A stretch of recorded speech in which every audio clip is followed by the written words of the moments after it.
Beardmusik, baby. Started young in the game, sitting in my room alone when I wasn't outside playing. I wrote pages of poems, I was studying cadence from different flavors and taking notes, adding spices to my plate as I go. And then I fell in love with hip-hop, that love never did drop. Stopping in my boots when I'm rapping like fuck a flip-flop. See my trade up on their forehead, call that a pit stop. But I ain't stopping for long, bitch, call that a TikTok. Gotta keep it moving, the Pied Piper ain't losing any ground. I pursuing movement, the musical influence. I do it for the people who listen and get into it. You don't know how much I love y'all, like I've been shot by Cupid. Walking around stupid, going dumb on the beat. Like I done took a pharmaceutical pill, but not feeling weak. Cause it was filled with lyrical skill, it's got me hitting my peak. And I ain't coming down anytime soon, I won't decrease, only increase. Cause I've been so low, I see my demons. I ain't going back to that puzzle, I smash it back to pieces. The devil can't handle my... Yo, what is going on YouTube? My name is Billy Davis. If you guys are new here, definitely be sure to like this video and also be sure to subscribe to the channel. It's very important that you guys subscribe to the channel because what happens is when you guys do, we go to a different stratosphere. It's just the way shit works around here, man. It is literally just the way shit works around here. Guys, today I am honored. I am very happy, very excited to give you guys Beard. Beard is the winner of the 2024. This is the round 2 of the Rebel Music Fest. I had the pleasure to meet Beard at the show. I had the pleasure to sit down and have a backstage conversation with him, get to know him a little bit, get to talk some things with him. And this guy is actually one of the most talented artists, I think, in the local Metro Detroit area, if I'm just being humbly honest. But Beard, thank you. I'm in. How we doing, bro? Good, man. Great to see you. Always, always. Dude, I want to have a conversation with you, and I just want to start off. And this is how I like to start off every conversation because I think it's like the cleanest way to possibly get into a conversation is how and what got you into music? What got me into music? You know, that's funny that every time somebody asks me that question, really, I don't have an answer for that. No. Because I've loved music for as long as I can remember, dude. Okay, so maybe I should twist it then. Maybe I should twist the question and I should go with not what got you into music, but who who got you to make music. I like that idea. Yeah, okay. So, really, and I kind of like think I shouldn't use this, you know, example, but I'm going to anyway. But obviously, Eminem had a huge part in my early days. Mm-hmm. That's the first rapper I ever remember especially really being listening from Michigan, to. I think we all can attest to that. Exactly. Yeah. But that was the first rapper I ever really remember listening to and hearing, and you know, but that as I got older, probably more into my early teen years, became the Dirty South. When I first, and this is getting into, what was that, 7th grade, 8th grade, forgot what year the Mike Jones album came out. Okay, and the Mike song Jones. back then, that changed my world forever.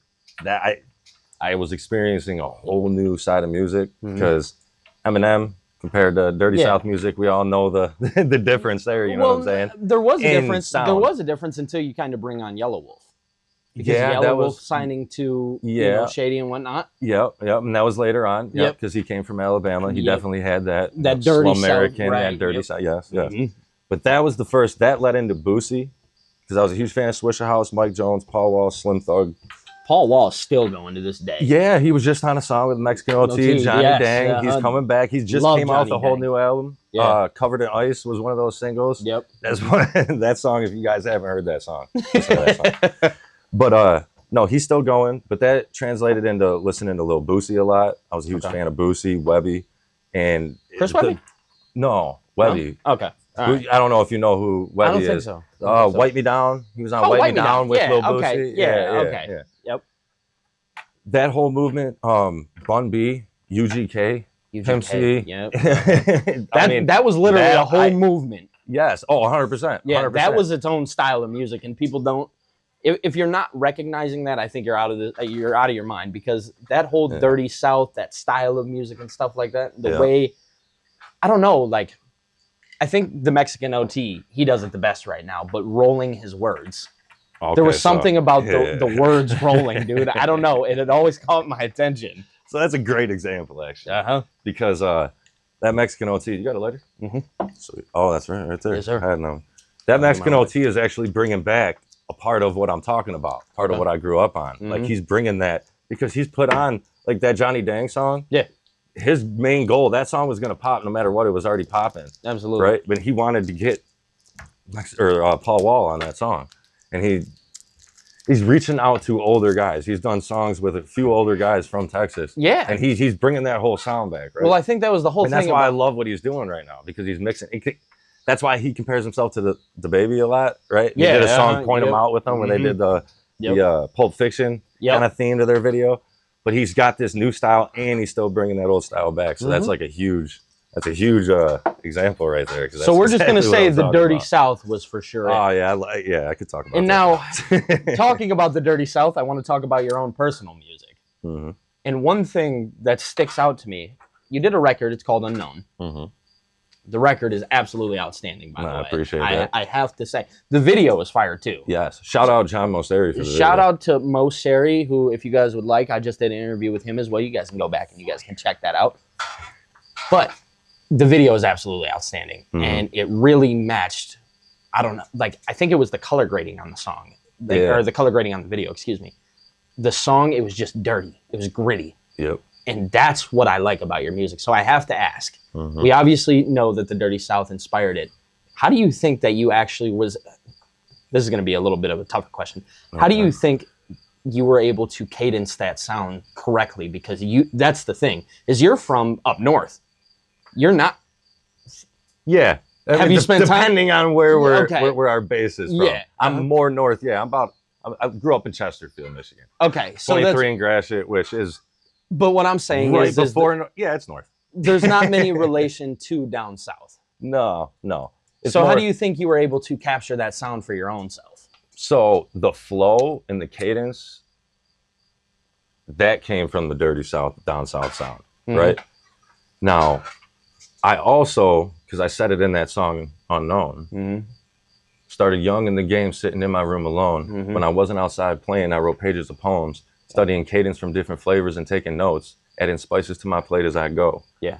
So it was really just like the main, if you want to talk about cadence and flow, that came from the Dirty South with the aggression in the voice, the raspiness and all that. Yeah. That was more of like an East Coast, like an Eminem, like a. Yeah, because that was kind like of my big thing. That was my big thing with your music. A Big L, or not so much Big L, but like a New York style, kind of like, like a grimy style. It's punchy. It's almost like we'll get into it shortly, but almost very cipher-like, I guess would be the word. Which I'm on the cipher. You guys haven't seen recently, got more to come to. Yeah, so we're actually about to talk about that here shortly. We'll get into that. Yeah. But I want to talk a little bit about the Rebel Music Fest and stuff like that. Okay. How was the experience for you? Oh, it was amazing. Yeah. I'm not gonna sugarcoat it at all. That was the first time I performed in 10 years. No way. Well, it was almost 10 years. No way. Really? A couple months. Yeah, and my last show was actually at the Diesel. Things didn't work out that night. I'm not going to get into details, whatever, Okay. It was kind of a shit show. But that was the first time I actually performed like that because, not to get into, I guess too much or whatever, but I had put down music for a while. Did you? Yeah. And picked it back up a few years ago when I finally realized I could, utilize social media. And then that honestly led to me recording more music. And then when I had this show, I was like, this is my chance to like redeem myself, especially because it was the last venue. It had the irony. Exactly. Yep. There's a lot of irony behind it. I had no idea what it was going to be like going into that show. And so I just went in there with an open mind, and how that night turned out, I couldn't have asked anything better. I met a bunch of good people, including yourself. My man, I appreciate that. Including this guy right here behind the camera. Our cameraman. This is our cameraman, Dev. And I had a blast on the stage. I got to perform with a couple good friends of mine. Yeah. And, it was absolutely amazing. And then I was honored to win. You know Dude, what I'm saying? I'm not going to say I wasn't expecting. I'm a confident artist. You know what I'm saying? I knew I had a good chance. You should be, because your sound is absolutely outstanding. I appreciate that. Absolutely. Absolutely. And, but I had no idea, how it was going to go. And to win that was an honor. Well, it was funny it really was, dude. Because I'll talk about how I actually introduced. So the way Beard and I initially met is we were both standing on the stage during sound check, and Moseri actually had pointed out both of our jewelry, and we were both wearing the exact same ring, the ring that we had gotten from a place called the Road Show. And you have yours? Yeah, I got mine right there. Oh, we should. Oh, we're gonna do it, dude. Yeah. We gotta do a little Boom, pound there we go. baby. There's a lot of love for Detroit, man. It's a lot of love for Detroit. Yes. But no, that was actually how I was introduced to Beard. But we didn't have a conversation up there. Our conversation actually started out in the parking lot. Yeah. It is actually when you came up and we had called you over there, because one thing that Dev, actually behind the camera, had pointed out is you were doing something that none of the other artists were doing. You were standing by yourself and you were practicing. You were going over what you were going to do. And I think that shows character. And I have to say your character is outstanding. Seeing that, and I think you were just smoking a cigarette, just going over your lines, checking yourself, making sure that you were all good and prepared for what was going to come. So if you ask me, this guy, one of the most prepared artists that I think I know yet, because that right there, it shows character and it builds character. It's absolutely outstanding, dude. I love it. I really appreciate that. Absolutely, I really appreciate it. Absolutely. And if you want me to give you a little insight of actually what I was going over, yeah, it was really just the intro, that first song. Really? I was kind of just going over what I was going to say, you know, and how I was going to, you know, interact with the crowd, you know, and I was just reading my first bars, the first 4 bars to 6 bars. Which is crazy because just trying to figure out what the vibe was going to be, just trying to, you know, vision it. Yeah. Make it a reality. It's crazy because you say you haven't performed in 10 years. I'm trying to figure out how that is, because it looked like, obviously you won the show, so it looked like you had performed like a week ago. Yeah, that was why the show was so amazing, to go back to your other question. Yeah. That's why that show it meant everything to me, because like I said, I had no idea how I was going to perform. Yeah. And I just went out there and I was just myself. I wasn't trying to think too much. I thought about my intro. Yeah. And then I'm like, you know what? I'm just going to go out there and do it, you know, do what I do. Dude, and the way it came off was, a lot of other people said it as well. Like, your stage presence was good. And I'm like, dude, it was. I appreciate it. I really do appreciate it. Obviously, he was the most voted. I'll tell you that. Yeah. But one thing that I want to ask you about is your catalog. Yes. Your catalog, I went over it, and the only song that I've seen on Spotify right now is Unknown. But I went to your YouTube channel, and I seen that there were a couple other things, and one thing that I want to talk about, because I feel like this is a great conversation, both two kids being from Detroit. Oh, yeah. Our good old Detroit Lions. Yes, sir. Can we talk about that hype video and how it's not being sent out to the Lions? So the Lions, Detroit Lions, if you see this, hit me up. I'll get to him. Hit him up. Figure it out. Dan Campbell, right? Man got balls of steel. I already bit off a couple kneecaps. So already bit. You know what I'm saying? But I want to ask a little bit about this song. What prompted you to make it? Was it the hype behind the team? What was it? I love the Lions, dude. That's the first and foremost. That's the best point right there. I love the Lions. Yeah. But I made that song week 3. They lost to Seattle. You made that week 3? And then they beat the Panthers. Yeah, because it went Kansas City, Seattle. They lost to Seattle, and then they went back to the Panthers. Because I went to the Panthers game. Okay. And we blew them out. That's when they did that crazy flea flicker where they threw it down to Laporta for like 60 yards down the sideline. Yeah. So after that week, the hype was like, listen, I'm just gonna rock with the Lions this season. They obviously have talent, and they obviously have a good team. So I'm just gonna roll with them. And I was like, you know what? I'm gonna make a song. So I was sitting outside one day and I was just writing. I wasn't even writing a Lions song. Okay. But I seen G-Mac Cash made a Lions song. You guys know who that is? Yep. Yeah. And I was like, man, you know what? G-Mac Cash style beat. And that turned into a Detroit style beat. And I found some random beat. And I'm like, I'm just going to write. I'm going to reference as many players as I can. You did. And I'm gonna try to make this as real as possible for every Detroit Lions fan that listens to it. Like, every Lions fan that can hear it, or that listens to it, is like, I can rock with this. Gets you pumping, gets you bouncing. That was the thing about it. Is it sounds like a good hype song. Yes. So I made that week 3, didn't put it out, had it written, and I finally decided to put it out, thanks to John Moseri again. He convinced me to put it out as a promo because they were making noise. They won their first playoff game. Yes. Against Los Angeles. Yeah, and they beat Tampa Bay. That was beautiful, though, that Rams win. Dude. It was so special. Oh, especially with Matt Stafford coming back. We love you. Yes. We love you. So much respect for Matt Stafford. But God, fuck Matt Stafford. Week 1, too, you better watch out. Yeah, brother. Week 1, we're coming for you, brother. 2-0, dude. 2-0. But Yeah, no, it was after the Tampa Bay win. Mm-hmm. I was like talking to John, and he's like, "Man, you should put that out. You should put that out." I'm like, "It's a little outdated though, because Marvin Jones, the wide receiver, he had retired." Yes. And I had him in the verse, and I'm like, "No, I should probably change it." He's like, "Dude, just keep it exact." I mean, I'm like, "You know what? You're right." And so I decided to put it out, and we hustled. We had a day and a half to master the song, shoot the video, master, edit, finish the video, and then put it on YouTube. Day and a half, we pumped it out. I did the song, went back over there the next day, and or laid more vocals on the song, went back there the next day, and then we did the video, I think, and everything in 6 hours. Yeah, and Put it out. It had about 4 or 5 hours of promotion. You know, it did what it did, and people loved it. I had family members, friends texting me like, "Man, I was just jumping around in my living room." That's another thing, I'm dude. like, dude, you had so many supporters coming out for man. you at the Rebel Music Fest. That was another thing. You had a lot of people show up for you. You had some real supporters. So if there's anything that you'd like to say to your supporters. I love every single one of you. There we go. That's about as simple as it gets. I can't even stress enough. I don't even know if any artist really can stress enough without physically giving back somehow. I mean, it means the world to me. If you got a way to give exactly back. why every artist does this, is for people to enjoy their music. Yeah, some they'll do it for money. Not going to even say some.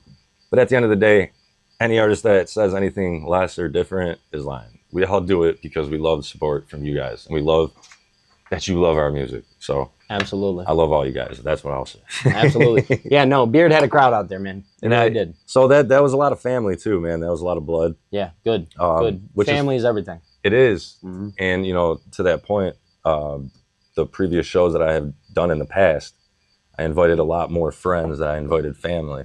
Friends I was get a little younger, mixy sometimes. you know, you appreciate your acquaintances and your friends a little more when you're younger, when you grow up, you mature, all that, you know. But, yeah, pretty much I invited a lot more friends back in the past, and a lot more friends never showed up. And this is actually the one time I invited majority. Of all family. Yeah. And then, you know, look what happened. So, now, is your family all from Chesterfield as well? No. Pretty much I got family in Warren. Yep. No. Chesterfield. It was all nothing really too west of, let's say.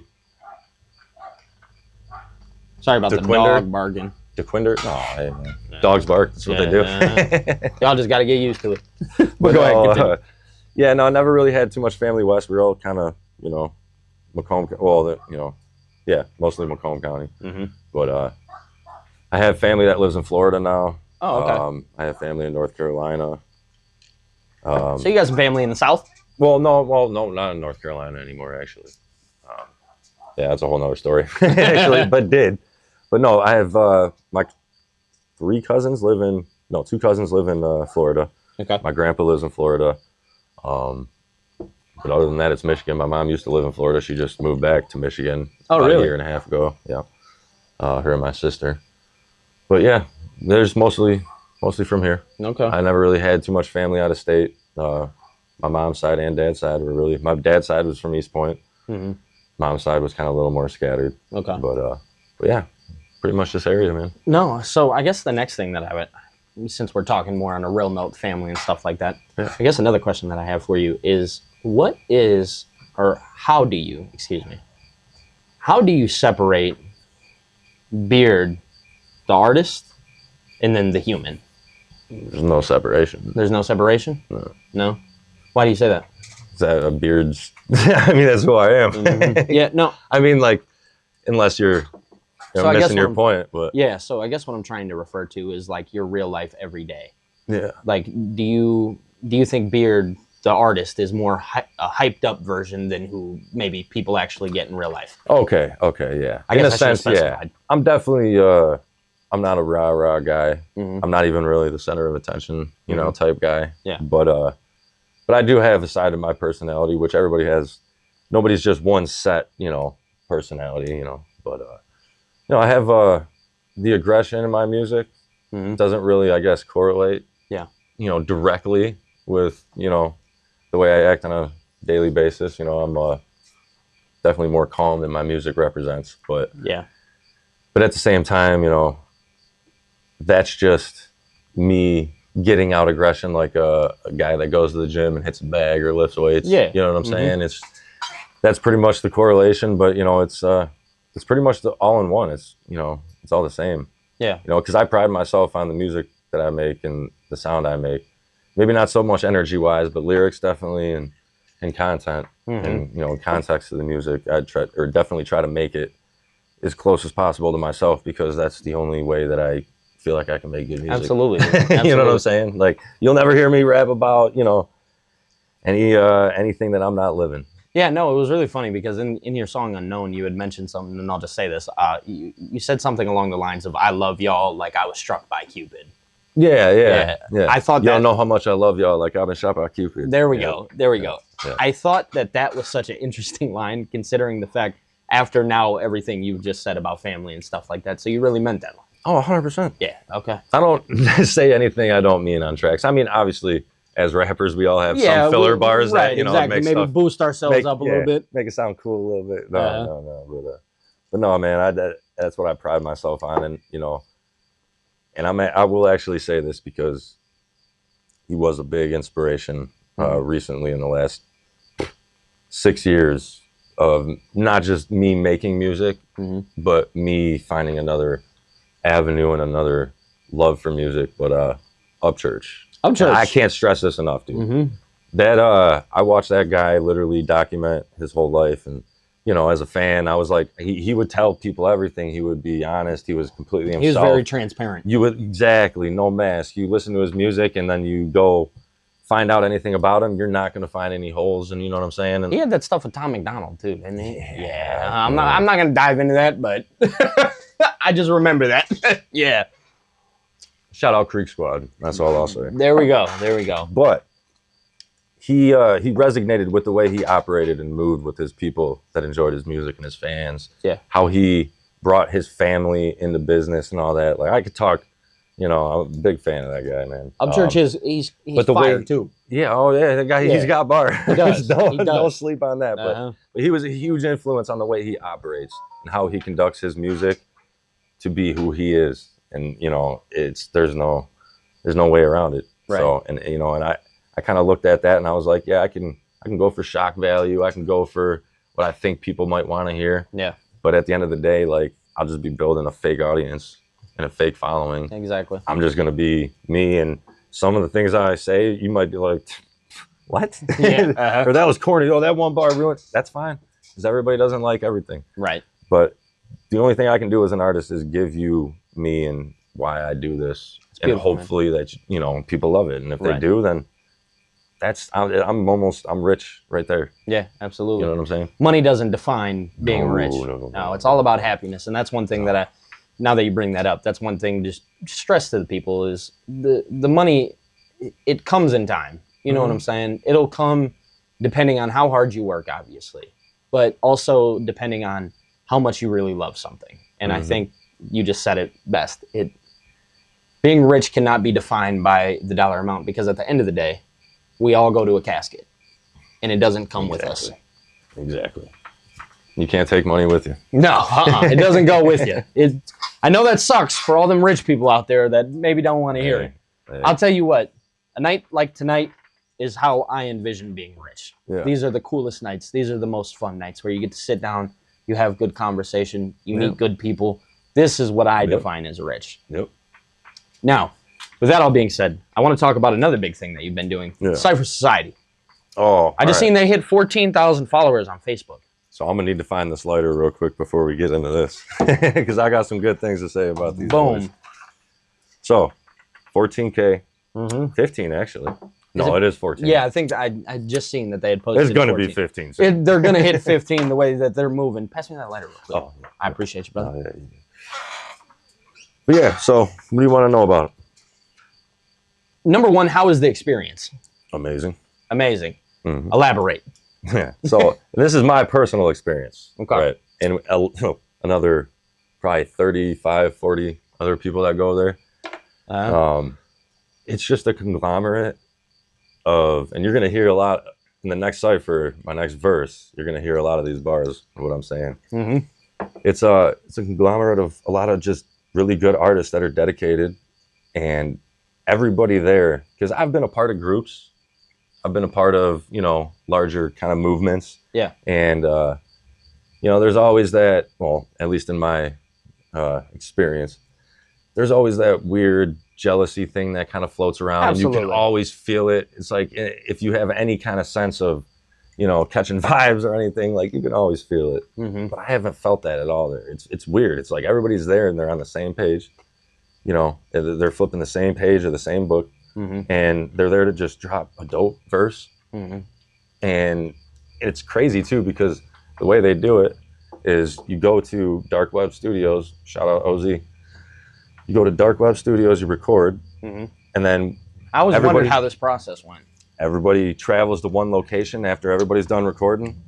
And OZ, man, a shout out again, because this man mixes like, and these ciphers are big too. You've seen them. That's what I'm saying. They've been getting big, 20 plus people, you know what I'm saying? That's huge. So he mixes this down, and he has his, you know, however he does it. I'm not an engineer, so I can't really speak on all that. I'll tell you what, I've engineered. How he does it is, it's a battle. It's a battle, okay, especially right. that many tracks. Oh man. Yes. So he does it quick, a few hours, couple hours, and we get out of there, either go to a different location. Shout out OZ, a couple hours, man. Yeah, I'm telling you. We either go to another location or like last time we shot it at the studio, and it's the video when everybody's in it, the energy of everybody hyping each other up it's not like faked. You know what I'm saying? It's not phony. You can feel that everybody's actually really there to like support each other. Yeah. You know, and that's the coolest thing. And Muncie, Logan Muncie, who shoots it, he does a great job of capturing it on the camera. And, I was about to say, it's Muncie free is the one to go there. All you gotta do is fill out the application. Just look up the Cypher Society, and it's you get a short of your part, your whole verse, and they promote it on their website, and they're there just to help local artists. And I've never been a part of anything like that. That's why I've been there 2 weeks in a row. Yeah, and I'm going back for 2, 4, 6, 8. Yeah. Plan on going back. Oh yeah, that's why everybody there is cool. Everybody there is cool. One guy I want to give a big shout out to, who I've noticed who's been making, well, there's a couple guys on there, but one that I know personally is Johnny Germani. He's been making a sound. Shout out Big shout out to Johnny Germani. He is very talented. He'll actually be on here this weekend. Oh, really? Yes. Nice. We are getting Johnny on the podcast. So wanted to give a big shout out to him, but man, the bars that you're spitting on there, how long is it taking you to write a verse for them?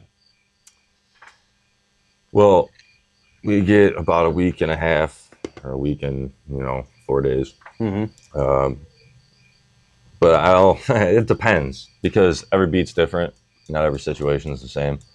But typically, to get all the lyrics out, and with the Cypher Society too, you got like a limit of like 2 minutes. As you can't really go past 2 minutes. Okay. That's kind of like just out of respect of like not going too long on the song. So, you're not really writing too much for those verses, but I'd say typically about 2 days, I'll have, maybe not even 2 days. In one night, I'll probably get a good amount of it down. Yeah. And the second day, I'll hash out anything I need to change throughout what I already got down, and then I'll finish up the remainder of the bars. So, yeah, I guess we'll say 2 days. That's fair. Yeah. That's fair. And then the rest is really just spent memorizing it. And we have, I think I've seen it, it's the biggest cipher yet, correct? That's getting ready to come out. Is that correct? Yeah, because the one they did on the basketball courts. Yes. Which, I wish I would have been at that one. But the one they did there had 24 people on it. And the one we just did had 25. Okay, so it's the biggest one. Yes. By one person. Yes. So you were the game changer here. Well, no, not me. Maybe. I mean, listen, we're all game changers in that. Yes. Anybody that shows up is a game changer. Absolutely. In that situation. Every number counts. Everybody counts. But I think 26 is the record, if I'm not mistaken, the world record for a cipher. Or I don't know exactly what the world record is. A couple guys were talking about it. But we were one person short.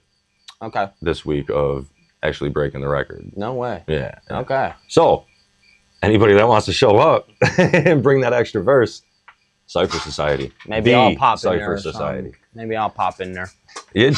Maybe. Who knows? Who knows? How many people want to see Billy in the Surfer Society? Maybe I'll pop up. Maybe I'll pop up Bro, and do something. you need to pop up. Come I'm on, telling you. Come on, man. You were just talking about releasing more music. I was. We talked Yeah. about it a little bit off camera, which Yes. that actually is going to swing Yes. into my next question as we wrap up this interview. My plan for these is to eventually do a song with every single artist that I have on here. Mm. So my next question to you, Beard, we got to get some work done. How would you feel about it? How would I feel about it? We gonna get some work done, man? We're going to do the shake. The camera's going to catch it right now. Bro, Just caught it. We're absolutely going to do work. We're already doing work. There we go. One other thing that I would like to mention, your beard. Billy and Absolutely fabulous.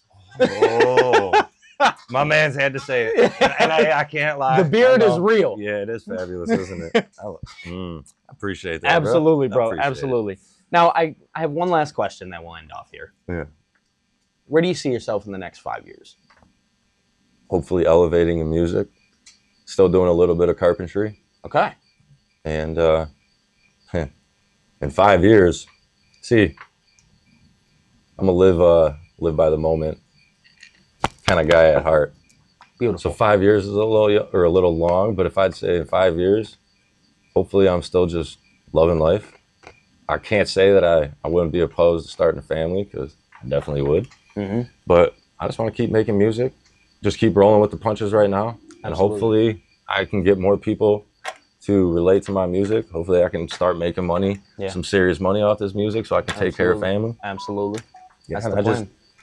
just do that. Just be a good person, help people around me. Yeah. Like you. My man. And like you helping me with this interview. Absolutely, bro. But yeah, pretty much just doing what I'm doing here. Absolutely. Now, where can everybody go follow you at? So, Beardmusik, all social media. I will have new music on streaming platforms, Spotify, Apple Music, all that. I'm getting a catalog together right now. And there's a lot more to come. But Beardmusik, TikTok, Instagram, Facebook, Brian Shrewy, which if you want to leave a link of my full name in the comments, I absolutely will. that's the main Facebook where I still post a lot of my music. Absolutely. I'm getting that music page, Beardmusik, figured out and get more posted on that, but Beardmusik everywhere. All right. Guys, my name is Billy Davis. If you guys are new here, definitely be sure to like and subscribe. Definitely go give Beard a follow. This guy is absolutely outstanding. Also, definitely be sure to subscribe to the Rebel Music Fest page, because we have some very big things in the works going on at the Rebel Music Fest. Good people, too. Really good people. My man. We have some amazing things going on over here at the Rebel Music Fest. And also, definitely be sure to go follow our JBD Films page, because we're over here doing some work with our man Dev behind the camera. But other than that, guys, that is all I got for you guys today. This was Beard. It was a pleasure, man. Appreciate you, Billy. Thank you so much, Thank bro. you very much. Absolutely, man. Y'all have a good one. Peace.